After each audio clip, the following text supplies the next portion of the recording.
मुंसिफ team में आपका इस्तकबाल है। मुंसिफ जोहार की खबरों के साथ मैं हूं माहिरा गौर। देखेंगे तमाम बड़ी खबरें। आगाज करेंगे हेडलाइंस के साथ। इस्लामपुर में जिला कांग्रेस कमेटी की मासिक बैठक हुई संपन्न। विधायक निशात आलम ने संगठन को मजबूत बनाने पर दिया जोर।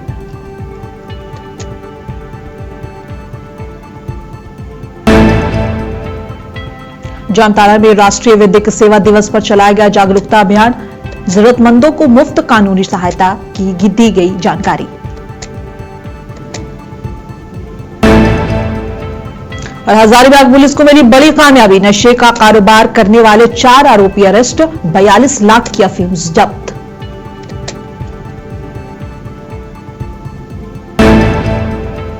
प्रदूषण के खिलाफ दिल्ली वासियों का फूटा गुस्सा। इंडिया गेट पर भारी तादाद में भीड़ ने किया प्रदर्शन।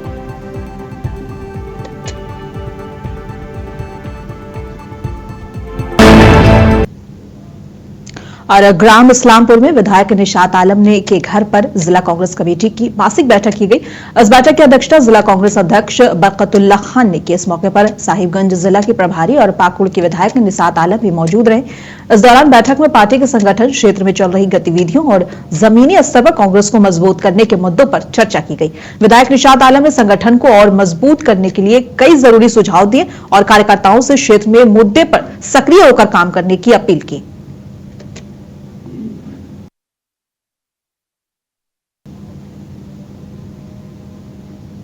डुमरी में पथ निर्माण विभाग की ओर से 4 करोड़ 81 लाख और 95,000 की लागत से सड़क मरम्मती का कार्य किया जा रहा है। बता दें, ठेकेदार के द्वारा रात के अंधेरे में सड़क मरम्मती का कार्य किया जा रहा है, जिसको लेकर ग्रामीणों ने विरोध जताया और सड़क निर्माण कार्य को रोक दिया।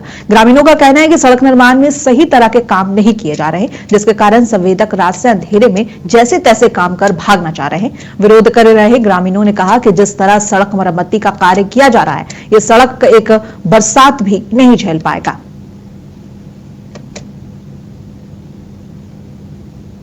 ये हम लोग का पथ निर्माण विभाग रोड डिवीजन गिरिडीह से ये पथ का निर्माण का कार्य किया जा रहा है। 4 करोड़ 81 लाख का प्रोजेक्ट है ये।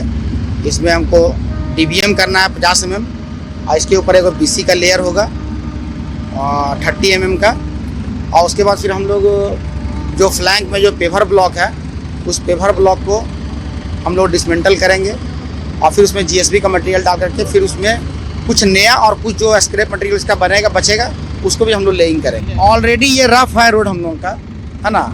ये अगर चिकना नहीं है ये रोड, अगर स्मूथ रहता तो हम लोग इसको स्क्रेफाइंग हल्का सा करते हैं, हम लोग स्क्रैच करते हैं हम लोग, लेकिन ये ऑलरेडी। जामताड़ा में राष्ट्रीय विधिक जागरूकता सेवा दिवस के मौके पर एक कानूनी जागरूकता शिविर आयोजित किया गया। इस कार्यक्रम के मुख्य कानूनी सलाहकार अशोक तिवारी ने लोगों को बताया कि जरूरतमंद लोगों को सरकार की ओर से मुफ्त कानूनी सहायता दी जाती है ताकि वे अपने अधिकारों की रक्षा कर सकें। जिला विधिक सेवा प्राधिकार के तत्वावधान में आज रासमेला पुराना हटिया परिसर में जिला विधिक सेवा प्राधिकार का एक कार्यक्रम आयोजित किया गया।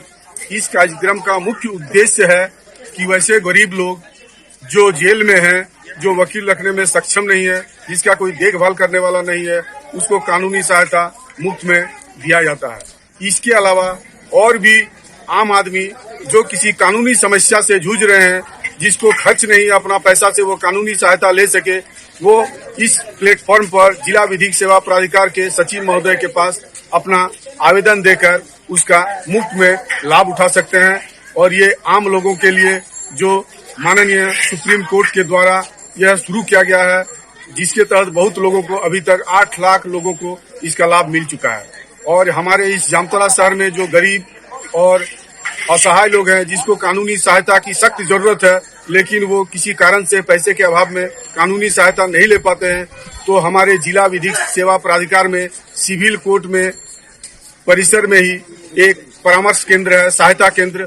उस स्थान पर जाकर अपनी शिकायत को रखने पर मुफ्त में उसका सारा समस्या का निदान सरकारी स्तर पर कानूनी ढंग से उसे कर दिया। और गिरिडीह जिले की साइबर थाना पुलिस ने बेंगाबाद थाना क्षेत्र से 2 साइबर ठगों को गिरफ्तार किया। साइबर डीएसपी ने बताया कि वे स्वयं को आंगनबाड़ी विभाग का अधिकारी बताकर गर्भवती महिलाओं को मातृत्व लाभ की राशि दिलाने का झांसा देकर ठगी करते थे।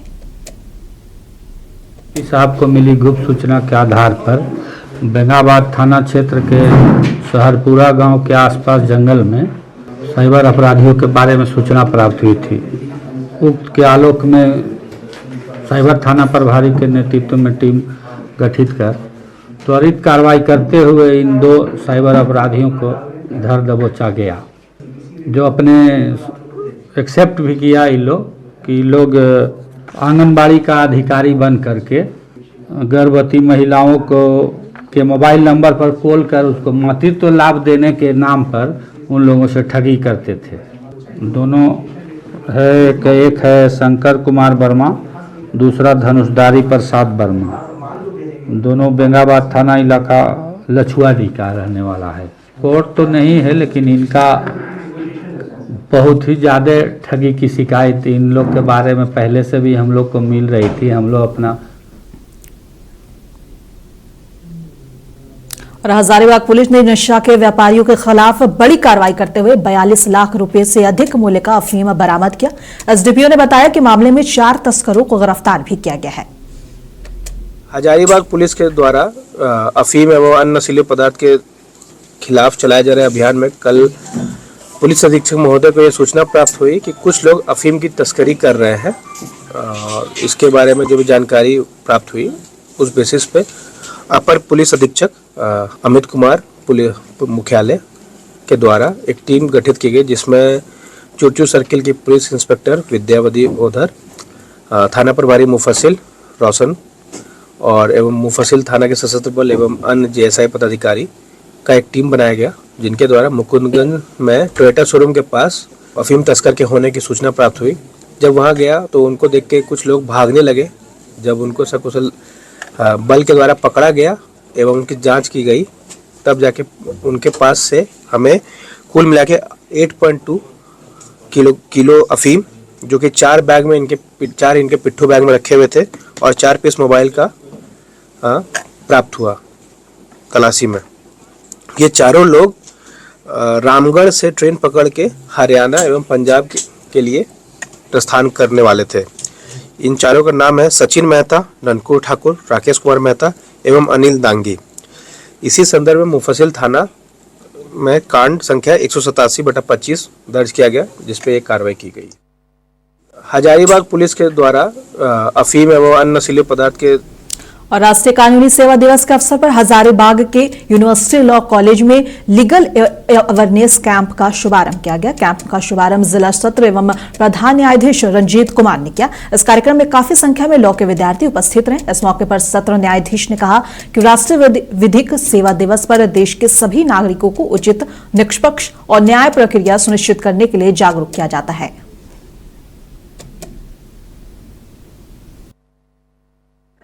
लगभग 30 साल हो गए। 1995 से शुरुआत हुआ था। ऑनरेबल जस्टिस पीएन भगवती साहब ने इनका शुरुआत किया था, और आज नेशनल लीगल सर्विस डे के उपलक्ष्य में हमारे भारतवर्ष के तमाम पूरे सोसाइटी को ये मैसेज दिया जाता है कि जो न्याय है, न्यायिक व्यवस्था है, और न्याय उन सब लास्ट मैन तक मिले जो हमारे समाज में शोषित, पीड़ित, वंचित लोग हैं, यानी माइल्ड पीपुल है, नीडी पीपुल है, डिसएडवांटेज ग्रुप है, उन सब को त्वरित न्याय, सुगम न्याय और सुलभ न्याय मिले।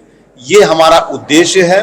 और नेशनल लीगल सर्विस अथॉरिटी के तत्वाधान में स्टेट लीगल सर्विस अथॉरिटी के निर्देशानुसार DLSA, district legal service authority द्वारा आए दिन ये लीगल सर्विसेज जो डे है उसके लाइट में हम लोग बहुत सारे प्रोग्राम लीगल अवेयरनेस करते हैं, लोक अदालत का आयोजन करते हैं, जिसमें नेशनल लोक अदालत भी होता है। हर पूरे साल में 4 बार नेशनल लोक अदालत होता है, और हर महीने के आखिरी शनिवार को लोक अदालत होता है। तो उन लोक अदालत में जो त्वरित मामलों का त्वरित निष्पादन समझौते के आधार पर किया जाता है, क्रिमिनल केसेस में भी और सिविल केसेस में भी। क्रिमिनल केसेस में जैसा इन्होंने बताया कि जो कंपाउंडेबल इन नेचर है, जो सुलहनीय है, सीरियस केसेस में। दिल्ली नगर निगम की 12 सीटों पर 30 नवंबर को उपचुनाव होने जा रहा है, जिसके लिए तीनों प्रमुख दलों यानी कि बीजेपी, कांग्रेस और आम आदमी पार्टी ने अपने अपने उम्मीदवारों का ऐलान कर दिया है। इस मौके पर दिल्ली की मुख्यमंत्री रेखा गुप्ता ने कहा कि जनता का आशीर्वाद,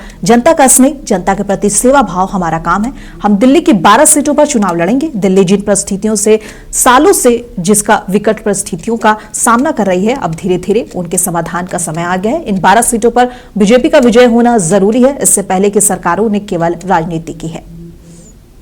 आशीर्वाद, जनता का स्नेह, जनता के प्रति सेवा भाव, यही हमारा काम है और इस काम को करते हुए दिल्ली में ये 12 सीटों पे हम चुनाव लड़ेंगे, क्योंकि दिल्ली जिन परिस्थितियों में इतने सालों से थी, जिन विकट दिक्कतों को उन्होंने सामना किया, अब धीरे धीरे उनके समाधान का समय आया है और इसलिए इन 12 सीटों पे भी भारतीय जनता पार्टी का विजयी होना जरूरी है, क्योंकि एक ध्येय, एक लक्ष्य, दिल्ली का विकास, दिल्ली में स्वच्छता, दिल्ली में हरियाली, ये सारा हमारा काम है जिसको हम इकट्ठे मिलके, एकजुट मिलकर के करना चाहते हैं।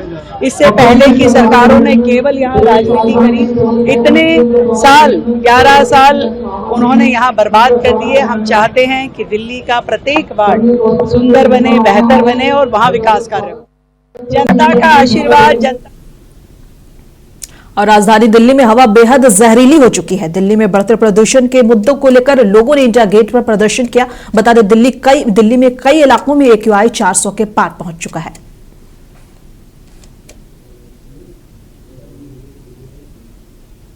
एक्चुअली अभी दिल्ली की हालत बहुत ज़्यादा ख़राब है, क्योंकि अभी यहाँ पे सांस भी नहीं लिया जाता है। हम जहाँ से आते हैं, वैसे हम स्टूडेंट्स हैं तो हम यहाँ पे वैसे रहते नहीं, हमारे घर यहाँ पर नहीं है, पर जिस जगह से हम आते हैं वहाँ की एयर क्वालिटी में और दिल्ली की एयर क्वालिटी में बहुत फ़र्क है। मतलब अजीब सा लगता है यहाँ पे सांस भी लेने में। बिना मास्क के निकलना बहुत ही ख़राब है, क्योंकि अभी हम लोग, आज तो हम लोग को ऐसे घूमने आना था इसलिए हम लोग मास्क वास्क नहीं लेके आए, बट इधर पे बिना मास्क का निकलना बहुत ही ज़्यादा रिस्की है और बहुत ही ज़्यादा ख़राब हो चुका है। सांस से लेके कुछ भी अच्छे से हम लोग कर ही नहीं पा रहे। कोहरा है कि मतलब पोल्यूशन है, समझ में भी नहीं आता, और समझ में क्या कुछ ऐसा है नहीं, वैसे तो पोल्यूशन ही है ये सब कुछ। कोहरा तो अभी आया भी नहीं है और इतनी गंदी हालत हो रखी है अभी दिल्ली की। इस पोल्यूशन में तो सबसे ज्यादा मुझे गले में दिक्कत और आंखों में जलन होती है, जैसे कि मुझे पहले से भी सांस की मतलब प्रॉब्लम है और मेरे जैसे बहुत लोग हैं जिनको सांस की प्रॉब्लम होती है, एस्थमा एंड ऑल। उन लोगों को कितनी प्रॉब्लम हो रही होगी और मुझे खुद को भी बहुत प्रॉब्लम होती है, आंखों में जलन, गला खराब और सांस नहीं आना, हमेशा मास्क लेके निकलना या कपड़े से मुंह ढक के निकलना, ऐसा हो जाता है। यहाँ पे हम पढ़ने आए हैं, हमारी दवाइयों के खर्चे बढ़ते जा रहे हैं, हम पढ़ाई का अलग भरते हैं, हम खाने पीने का अलग भरते हैं।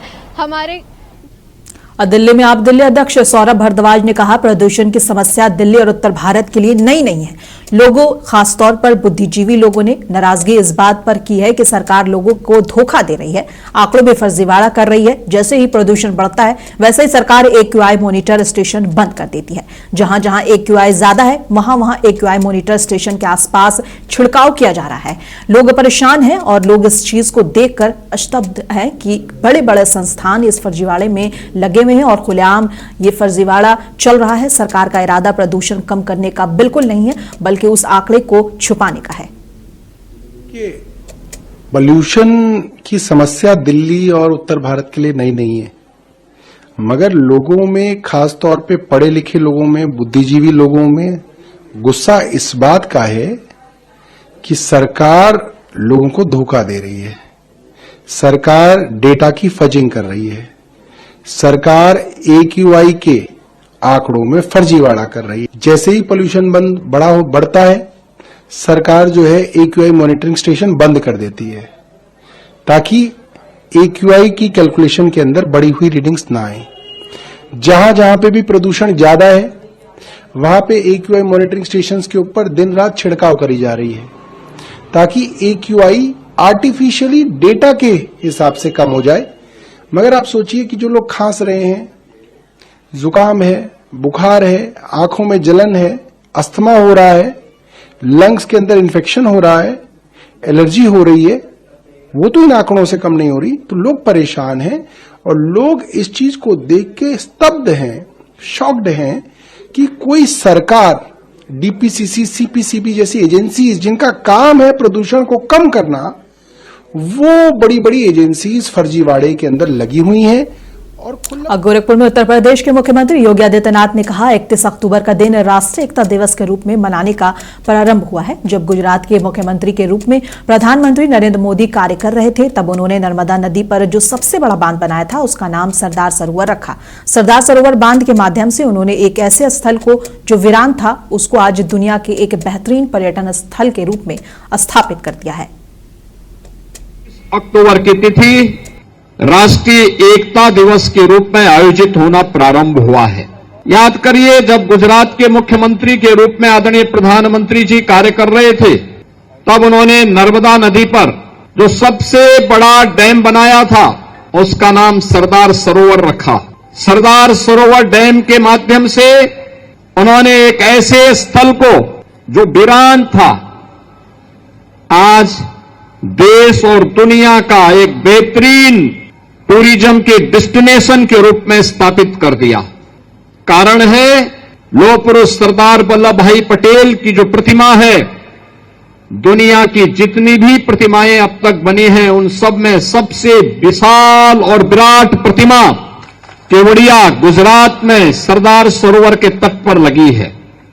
ये प्रतिमा यूनिटी ऑफ स्टैच्यू है, भारत की एकता की मूर्ति है, जो लौह पुरुष के रूप में पूरे भारत को मार्गदर्शन दे रहा है। और गुजरात के सरदार सरोवर के तट पर स्थित प्रतिमा केवल एक प्रतिमा नहीं है।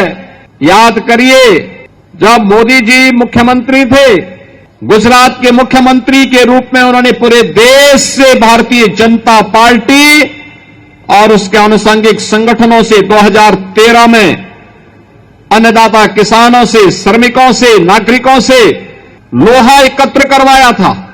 घर का फालतू लोहा दान करो, मिट्टी दान करो। भारत की माटी और भारत का लोहा जब बनेगा, एक साथ मिलेगा, तो दुनिया की सबसे बड़ी प्रतिमा स्थापित होगी। और यूनिटी ऑफ स्टैच्यू जो लौह पुरुष सरदार वल्लभ भाई की। और यहां रुकेंगे छोटे से ब्रेक के लिए। ब्रेक के बाद जल्द हाजिर होंगे। आप बने रहें मुंसिफ टीवी के साथ।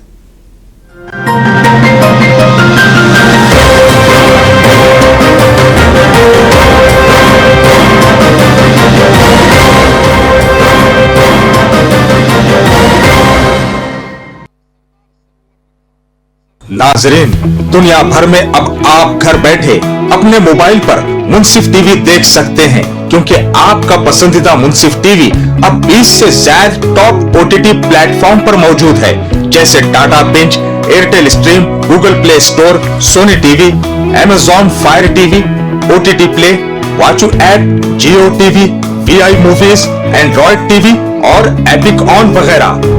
मुंसिफ टीवी अब आपकी उंगलियों पर है। हर वक्त हर जगह रहे अपडेट, अपने पसंदीदा प्रोग्राम से हो लुत्फानंदोज। देखते रहें मुंसिफ टीवी की नशरियात। हर रोज बात होगी आपसे जुड़े हर एक मुद्दे की।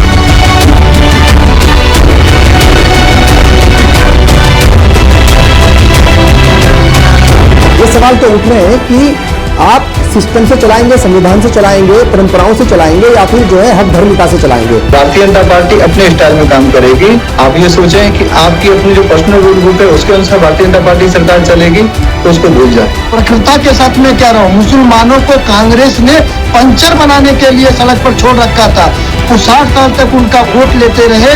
बीजेपी हर एक मामले में मुसलमानों और इस्लाम को ही क्यों घसीटने का काम करती है। इन्हें बराबरी से नफरत है, इन्हें इससे तकलीफ है कि गरीब के यहाँ खुशहाली आ जाए। ये जमीन छीनते हैं तो कहते हैं हम तुम्हारे फायदे के लिए कर रहे हैं। बेबाक मुंसिफ सिर्फ मुंसिफ की।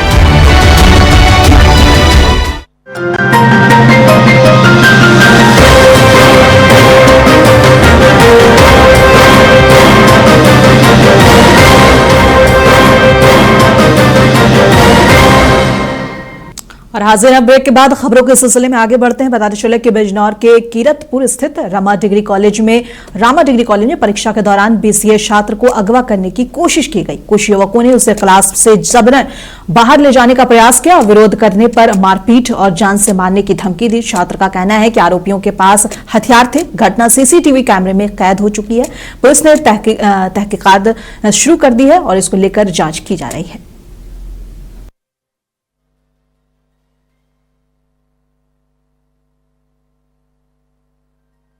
आज दिनांक 9 नवंबर 2025 को थाना कीरतपुर के रामा डिग्री कॉलेज से संबंधित एक वीडियो वायरल हो रहा है। वायरल वीडियो में एक छात्र मुगल कुमार को कुछ लड़कों के द्वारा मारपीट करने, धमकाने और उसे स्कूल से बाहर ले जाने का प्रयास करता हुआ दिखाई दे रहा है। जांच करने पर यह पता चला कि मुगल कुमार उसी कॉलेज का बीसीए प्रथम वर्ष का छात्र है, जबकि आरोपी पक्ष से एक संदेश नाम का लड़का है जो बीए प्रथम वर्ष का छात्र है। दोनों की आपस में कुछ मामलों को लेकर तनातनी हुई थी। उसी कारण यह घटना कारित हुई है। वादी की तहरीर पर सुसंगत धाराओं में मुकदमा पंजीकृत कर लिया गया है। विवेचनात्मक कार्रवाई प्रगतिशील है। साथ ही अभियुक्तों की गिरफ्तारी के प्रयास किए जा रहे हैं। मौके पर शांति व्यवस्था बनी हुई है। आज दिनांक 9 नवंबर 2025 को थाना कीरतपुर के रामा डिग्री कॉलेज से संबंधित एक वीडियो वायरल हो रहा है। वायरल वीडियो में एक छात्र मुगल कुमार को कुछ लड़कों के द्वारा मारपीट करने, धमकाने और उसे स्कूल से बाहर ले जाने का प्रयास करता हुआ दिखाई दे रहा है। जांच करने पर यह पता चला कि मुगल कुमार उसी कॉलेज का बीसीए। और कासगंज जिले के सुनगढ़ी थाना क्षेत्र के ठकुरी नगला गांव के पास नीलगाय ने बाइक सवार 2 युवकों को टक्कर मार दी। हादसे में दोनों युवक गंभीर रूप से घायल हो गए। राहगीरों ने 108 एम्बुलेंस को सूचना दी। एम्बुलेंस से दोनों को गंज डुंडवारा सीएचसी पहुंचाया गया, जहां से डॉक्टरों ने प्राथमिक उपचार के बाद उन्हें जिला अस्पताल रेफर कर दिया।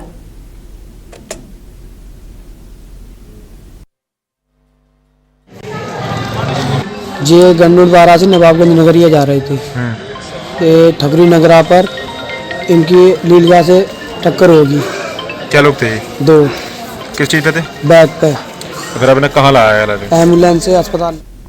और अमरोहा के नौगांवा सादात कस्बे में देर रात एक बड़ा हादसा हुआ। गुब्बारा भरने वाले एक गैस सिलेंडर धमाके में फट गया। उसके बाद खेल रहा 5 साल का अली रजा झुलसकर मौत का शिकार हो गया, जबकि गुब्बारा वाला गंभीर रूप से घायल हो गया। फिलहाल पुलिस ने मौके पर पहुंचकर जांच शुरू कर दी है।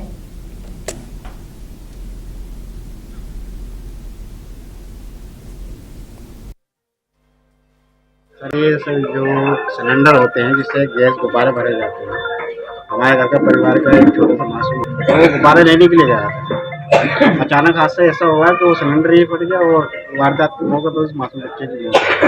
हाँ, कुछ बच्चे इधर उधर आ गए, मगर वो बच्चा ज्यादा ही करीब में था।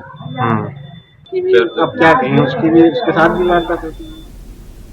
और मैनपुरी के थाना कुर्राड़ क्षेत्र में ग्राम अलीपुर में पुरानी रंजिश को लेकर 2 पक्षों में मामूली विवाद हो गया। देखते ही देखते विवाद विकराल रूप ले गया और जिसमें दोनों पक्षों के कई लोग घटना में घायल हुए। दोनों पक्षों ने एक दूसरे पर फायरिंग और लाठी डंडे से हमला करने का आरोप लगाया है। सूचना मिलते ही पुलिस बल के साथ कुर्रा थाना क्षेत्र प्रभारी विक्रम सिंह, करहल इंस्पेक्टर और क्राइम कैलाश बाबू मौके पर पहुंचे और कार्यवाही शुरू की। पुलिस ने घायलों को उपचार के लिए करहल सामुदायिक स्वास्थ्य केंद्र भेजा है और फिलहाल पुलिस मामले की जांच में जुटी है। मामला ये है कि देखिए गाला गलोच तो देखियो डीलर दई हो सके घरे बाहर चड्डार के तो जे लोग आए भज के 2 गाड़ी 3 लेके और राइफल से फायरिंग करने लगे और गोली मार दी सीधे आके। बट्टू प्रधान थे और सौरभ ये अनुभव लगा था और सीताराम पुलिस में उनका भाई है, वो आया था। कट्टा तवज्जा से फायरिंग कर रहे थे, राइफल वाले सीधी कर रहे थे। रजिश कछू रजिश तो ये है, पहले इनको घेर के बाहर आता जो पिलुआ पे दर्शन करके लिए गए 2 साल पहले और उसी रजिश कोई रजिश नहीं थी कि ये मामला ये है कि देखिए गाला गलोच तो देखियो डीलर दई हो सके घरे बाहर चड्डार के तो जे लोग आए भज के 2 गाड़ी 3 लेके और राइफल आफिल से फायरिंग करने लगे और गोली मार दी सीधे आके। बट्टू प्रधान थे। और उत्तर प्रदेश के बुलंदशहर में एक शादी समारोह के दौरान थार कार की छत पर खड़े होकर नोट उड़ाने का वीडियो सोशल मीडिया पर जमकर वायरल हो रहा है। थाना पहासू क्षेत्र के अलीगढ़ रोड पर बारात की चढ़त के दौरान कुछ युवक डीजे की धुन पर 10 रुपए के नोटों की बारिश करते नजर आए। नोट लूटने के चक्कर में चौराहे पर लंबा जाम लग गया, जिससे आम जनता को काफी परेशानी हुई। पुलिस ने वायरल वीडियो का संज्ञान लेते हुए कड़ी कार्रवाई की। नियमों का उल्लंघन करने पर पुलिस ने थार कार को सीज कर दिया और 12,000 रुपए का चालान भी काटा। पुलिस ने युवकों की पहचान कर मुकदमा दर्ज कर लिया है और आरोपियों की तलाश जारी है। यह कार्रवाई बारातियों को हुड़दंग न मचाने की सख्त चेतावनी दी है। वीडियो वायरल हो रहा है जिसमें कुछ युवक थार गाड़ी की छत पर चढ़कर हवा में नोट उछाल रहे हैं। इस संबंध में अवगत कराना है कि यह वायरल वीडियो कस्बा पहासू थाना पहासू का है, जहां बारात में चढ़त के दौरान कुछ युवकों के द्वारा थार गाड़ी की छत पर चढ़कर हवा में नोट उछाले गए थे। वीडियो का तत्काल संज्ञान लेते हुए थार गाड़ी को थाना पहासू पुलिस के द्वारा कब्जे में लेकर सीजर की कार्रवाई करते हुए 12,000 रुपये फाइन किया गया है। युवकों की पहचान की जा रही है। इस संबंध में थाना पहासू पर सुसंगत धाराओं में अभियोग पंजीकृत। अपूर्व डिप्टी सीएम दिनेश शर्मा ने हमीरपुर में पार्टी पदाधिकारियों और कार्यकर्ताओं से मुलाकात की। उन्होंने मुख्यालय में जितेंद्र कुमार मिश्रा और राजीव शुक्ला के आवास पर भी दौरा किया। इस मौके पर उन्होंने राठ कस्बे के मां शारदा महाविद्यालय और पूर्व विधायक स्वर्गीय रज्जू महाराजा के प्रतिमा का अनावरण किया।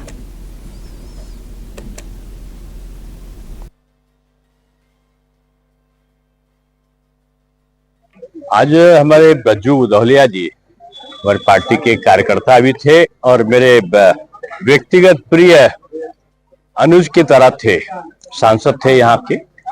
आज उनकी स्मृति दिवस है और इस अवसर पर जो जनसभा भी है और उनकी स्मृति श्रद्धांजलि सभा भी है, तो उसमें मैं भाग लेने के लिए आया हूँ। और हमारे राकेश गोस्वामी जी माननीय विधायक है, उनकी धर्मपत्नी का देहांत हुआ है।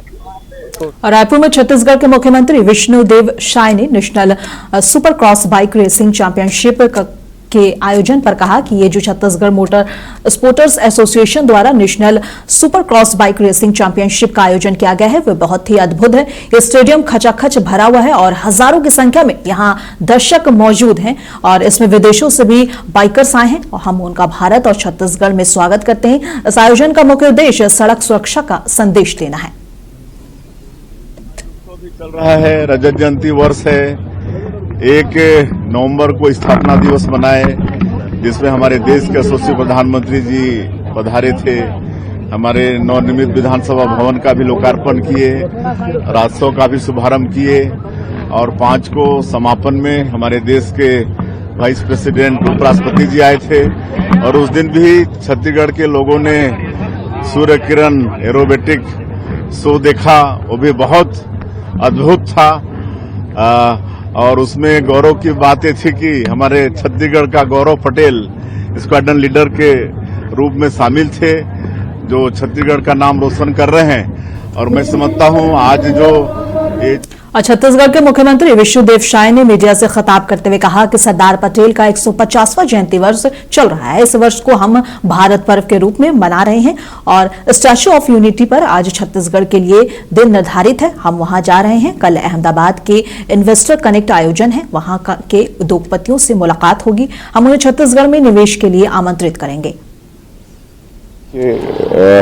हमारे देश के प्रथम उप प्रधानमंत्री और गृह मंत्री लौह पुरुष सरदार वल्लभ भाई पटेल की 150वीं जयंती वर्ष चल रहा है और इस वर्ष को हम लोग भारत पर्व के रूप में मना रहे हैं। तो जहां उनका स्टैचू लगा है, यूनिटी ऑफ स्टैचू। उत्तराखंड के मुख्यमंत्री पुष्कर सिंह धामी ने उत्तराखंड राज्य के स्थापना की रजत जयंती के अवसर पर गैरसैंण के भड़ाड़ी सैन स्थित विधानसभा परिसर में आयोजित कार्यक्रम में भाग लिया। इस मौके पर सीएम ने कहा कि हमारी ग्रीष्मकालीन राजधानी से सभी को रजत जयंती स्थापना दिवस की बधाई और शुभकामनाएं। देश की सीमाओं पर देश सेवा के लिए अपना सर्वोच्च बलिदान देने वाले हमारे वीर सैनिकों को जवानों में को नमन करता हूं।